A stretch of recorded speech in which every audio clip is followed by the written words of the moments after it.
Hey, welcome back to Comfort Food with Uncle Dan. I appreciate you all stopping by. Today we're going to make a very simple lasagna. Now, this lasagna is just your basic. We have fresh pasta, we have hamburger, we have sausage. We're going to use jarred sauce. It's easy enough to make your own sauce, and stay tuned. We're going to be making lots of sauces. But the first thing we want to do is get our water going. I get you a pot of water, and she's just about here.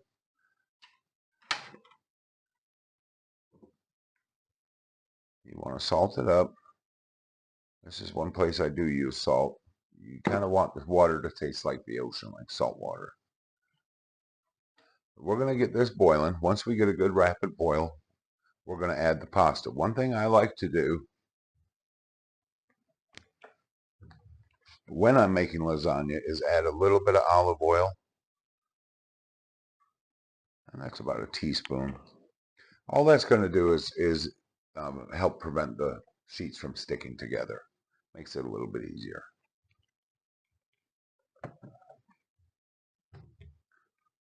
Okay, we're going to wait for our water to boil and get our pasta on. Okay, now that we got the pasta on to boil, let's go ahead and start with our meat sauce. Hot pan, again, about a teaspoon of olive oil. We're going to go with a pound of ground chuck. We grind our own meat for the most part, unless we can find it on sale. Let me know if you'd like to have a video on that, of us processing our own meat.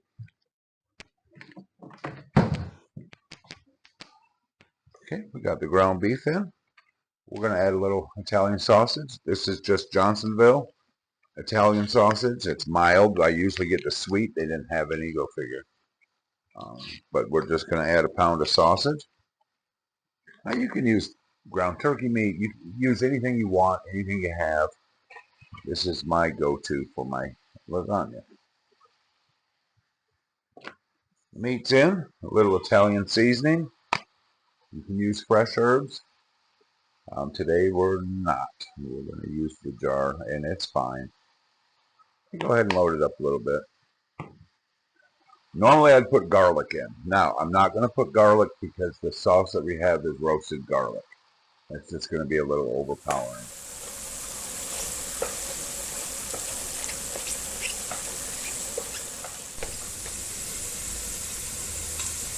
Okay, our water's up to a rapid boil. Let's go ahead and add our pasta sheets.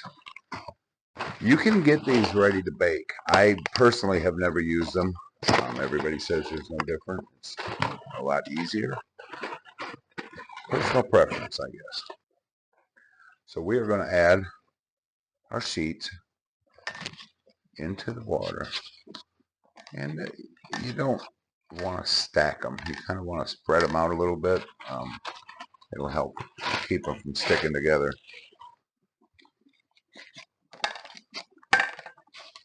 If they're broken, add them anyway. It doesn't matter. It's all going to go get layered together and become one anyway. Don't want to waste it.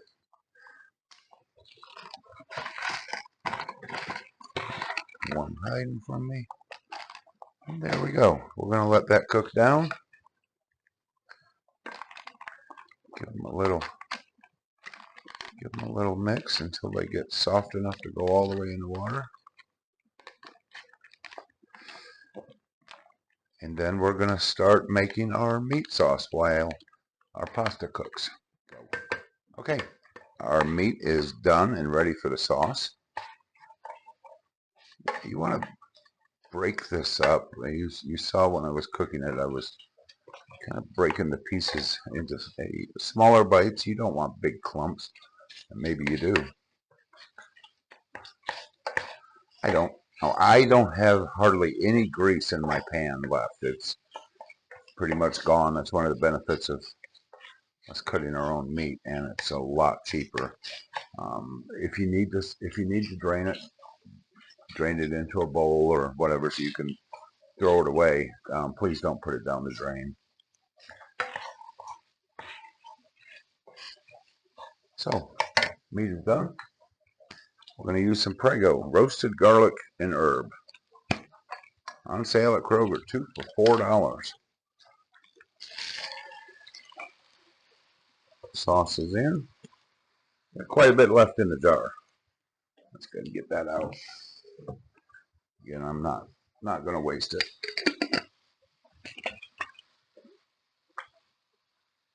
There we go.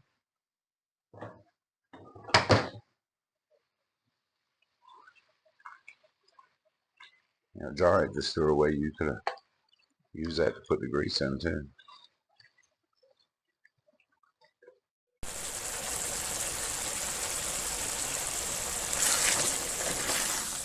Okay. Sauce has come together. All I did was heat it up. We just want these flavors to, kind of meld a little bit. Give it a chance. So let's set that aside. We're going to get rid of our burner. We got a couple things we have to put together. My lasagna, I use ricotta cheese. People say you can use cottage cheese. I've never done it. I use ricotta. I get 1 container. And go ahead and get it in the bowl. Don't forget the glue. You have to put an egg in your ricotta cheese. This is what's going to hold your lasagna together.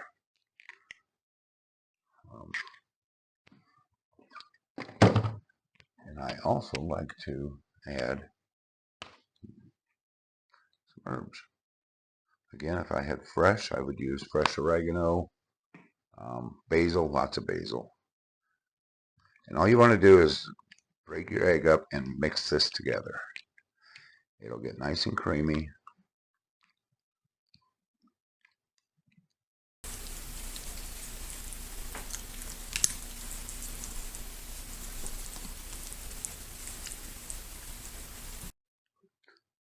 Our ricotta cheese is ready to use. We're going to set it to the side. And our baking dish, 9 by 13, about the perfect size. One more spoon.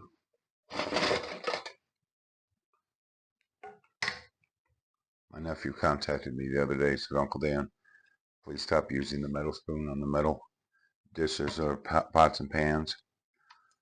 First off, if you have Teflon, you should not use metal. Mine are not Teflon. They're the diamond coated whatever. You can use anything you want.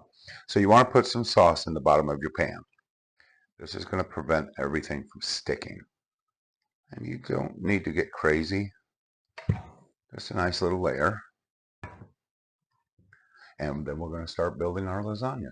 Okay, let's go ahead and get our pasta sheets off the stove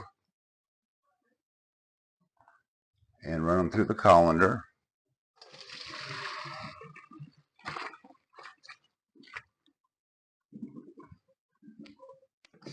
Give them a quick rinse. I'm just getting some of the starch off them so they're not so sticky. You don't have to go crazy with that.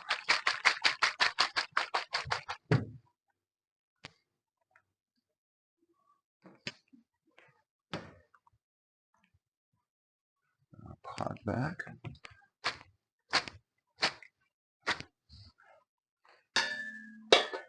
Okay, we cook these till the term is al dente, so it's not 100% cooked through. It's still got a little bite to it. It'll finish cooking in the sauce. So we want to start with layers. We have our base sauce down in the pan. We're going to start with a layer of pasta. And you just overlap them just a little bit and bring it up the sides because that's going to form our base. And these are hot, by the way.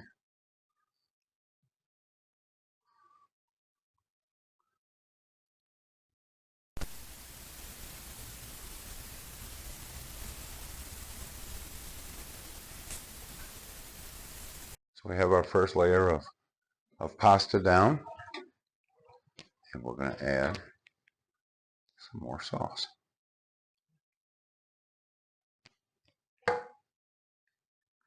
Again, you can do anything you want. Spinach is good in here. I personally like vegetable lasagna, but of course, there's no meat in it.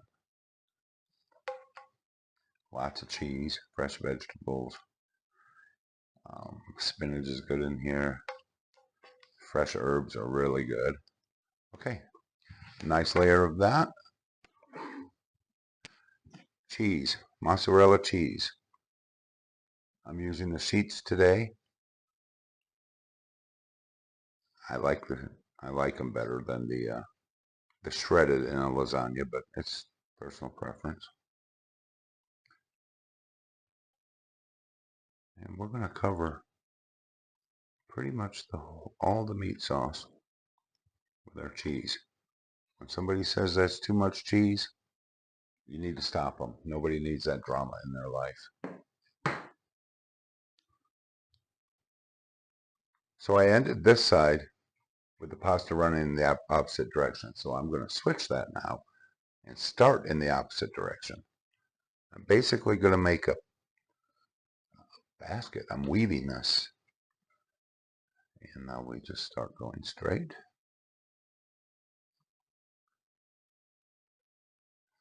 We're just building layers.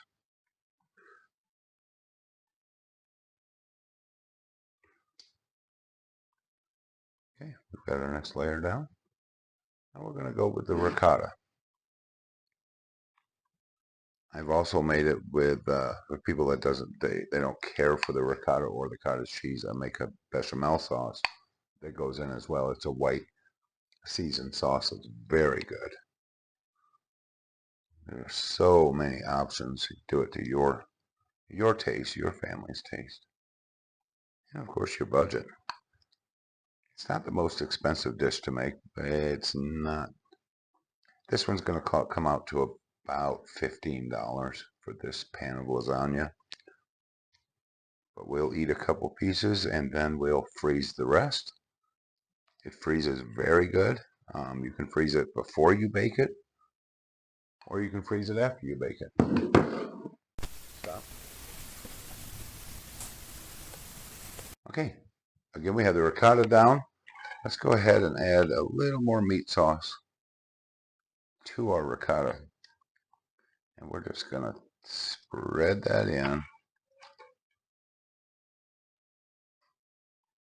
If you really, really wanted to go heavy with the sauce, you could use 2 jars. You could use different flavors. You could use a jar and a half.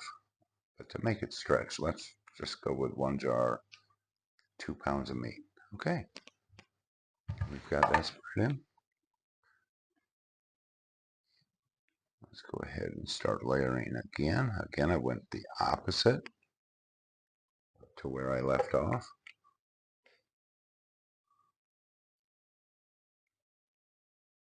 Broken piece can go right on the side.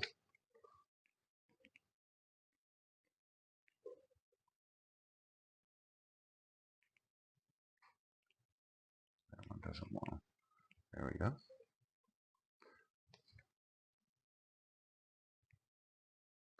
Go ahead and tuck these in, because this is going to be our last layer of pasta. And then I have some broken pieces that we're just going to fill in the ends with.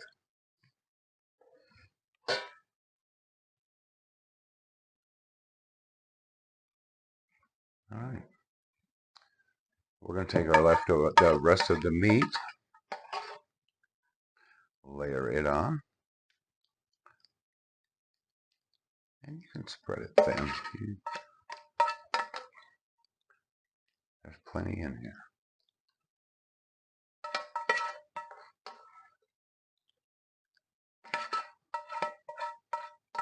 I'm not wasting anything. There you go. Okay. Meat's in. Now,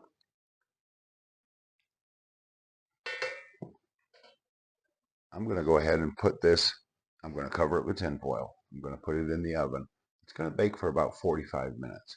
At 45 minutes, I'm going to take the tin foil off, put more cheese on it, put it back in the oven uncovered. That's going to give us a nice, bubbly topping of cheese. Okay, while the lasagna is in the oven,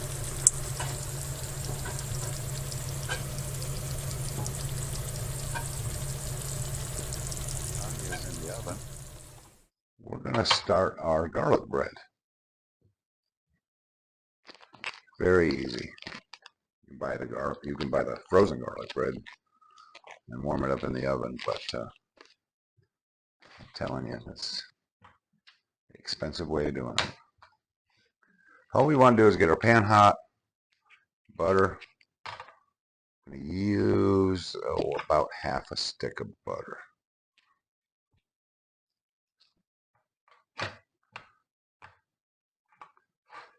Again, you do it how you want. If you have leftover bread, hot dog buns, hamburger buns, whatever.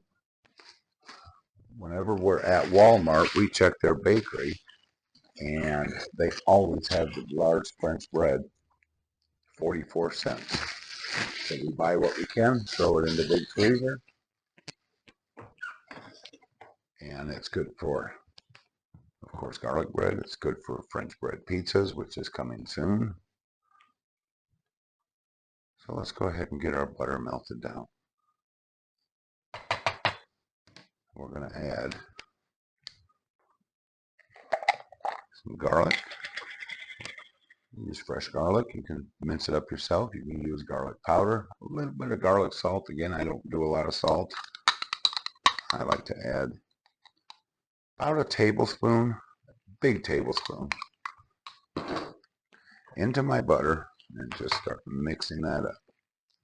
Now this is enough to flavor that butter, and you're going to have little chunks of minced garlic on your garlic bread. Okay, that's it.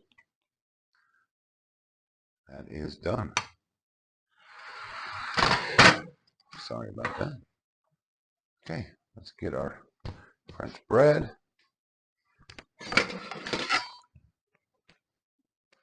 Bread knife. And slice her down the middle.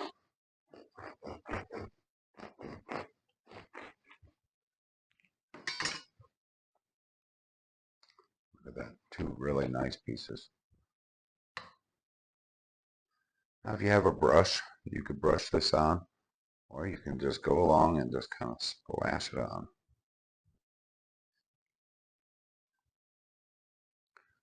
Make sure you get lots of garlic on all of it. And give it a nice spread so you don't have clumps. You don't want clumps of garlic.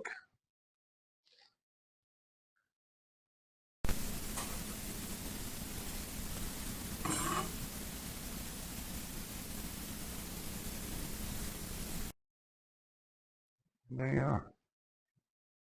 When the oven's freed up and the lasagna is done, we're going to pull the lasagna out, of course. It needs to sit for at least 15 minutes. That's going to let all that melty cheese kind of come together and give you a firm lasagna. That's when we're going to put the bread in the oven.